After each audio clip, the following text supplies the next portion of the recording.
guddiga difaaca Puntland oo shir jaraa'id ku qabtay xarunta wasaaradda arrimaha gudaha Puntland ee magaalada Garowe ayaa ka hadlay arrimo dhowr ah kuwaas oo ku saabsan dagaalka u dhaxeeya Soomaaliland iyo Puntland. Wasiirka arrimaha gudaha Puntland Cabdullaahi Cali Xirsi Timcade oo goobta ka hadlay ayaa ugu horeyn sheegay bismillaahir rahmaanir rahiim dawladda Puntland waxay marar badan cadaysay kuna celcelisay in Soomaaliland iyo al-shabaab ay leeyihiin xiriir dhow iskuna milmeen oo ayna hadda si wada jir ah uga howlgalaan buralada galgala.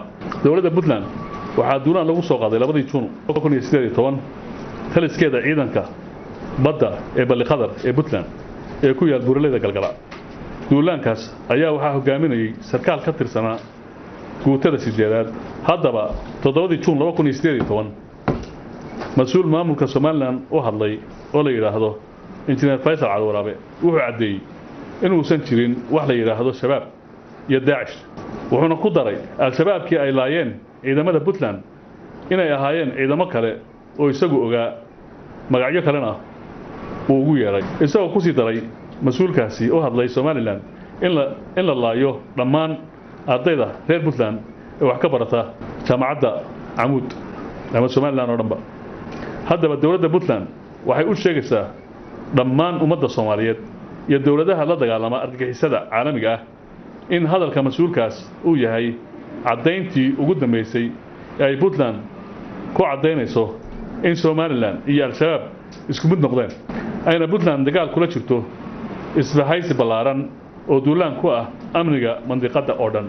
sidoo kale waxay dawladda Puntland u sheegaysaa ummadda Soomaaliyeed iyo dawladaha la dagaalama argagixisada caalamiga ah in xubin ka tirsan al-shabaab oo loo soo diray in ay isku qarxiso shacabka Puntland oo ay ciidamadu ka hor istaageen falkaasi arxan darrada ah uu ugu dambeyntii isku qarxiyay dalka Suuriya sanadkii 2017.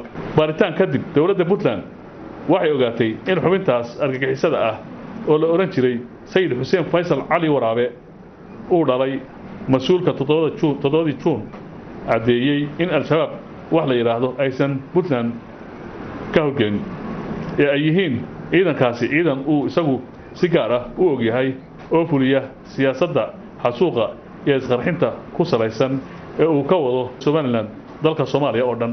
ugu dambeyntii dawladda Puntland waxay ugu baaqaysaa dhammaan dawladaha la dagaalama argagixisada iyo hay'adaha dabagalka dambiyada caalamiga ah inay furaan baaritaano caalami ah oo lagula soconayo dhaqdhaqaaqyada argagixiso ee Soomaaliland ka wado Puntland iyo Soomaaliya inteeda kale. afayeenka xukuumadda Puntland ahna wasiir dawlaha xiriirka golayaasha wasiirada Puntland Maxamed Cabdullaahi Quraan Jecel ayaa isaguna fariin u diray ardayda Puntland ee wax ka barta Soomaaliland iyo waliba maamulada jaamacadaha Soomaaliland ee ardaydana wax ka bartaan.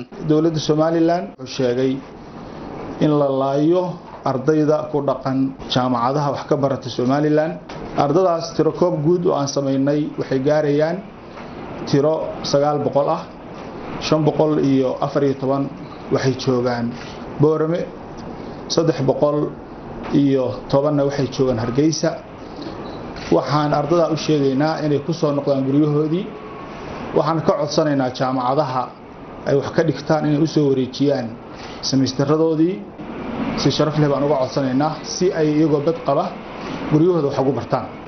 waxaan kale u sheegaynaa shacabka Puntland ee qurbaha ka imaan jiray iyo shacabka gudaha ku jira intaba inay soo food saartay khatar ah in maamulka Soomaaliland ku dhawaaqay la laynayo shacabka Puntland. waxaan u sheegaynaa dadkii ka soo dhoofi jiray dibadda soo mari jiray Hargeysa inay ka soo degaan garoomadooda haddii ay ku kaliftana ay soo maraan Muqdisho caasimadda Soomaaliya.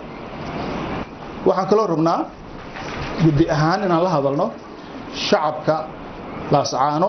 shacabkaas waxaan u sheegaynaa Puntland waxay galaysaa kuna jirtay dagaal la yiraahdo Xarbul Karaama, dagaalkii sharafta. sharaftiinii ayaa wax la yeelay, sharaftii sool ayaa wax la yeelay in mas'uuliyiin Soomaaliland ay leeyihiin awooyaashood soo waraysta waxaa soo gudnimo ah ma qaadan doono. waxaa la rabaa inaad u istaagtaan xoreynta dalkiina. waxaa la rabaa mudaharaad la yiraahdo mudaharaadkii karaamada ee sharafta dadkeena iyo dalkeena inaad qabataan. waxaan u sheegaynaa dhalinyarada iyo waayeelka jooga meesha la yiraahdo Laascaano maanta ma aha maalintii aan dhowran lahayn in isir iyo ab iyo dal iyo diin bal in ka bedelo. Ahmad Sham, Home Cable TV, Garowe.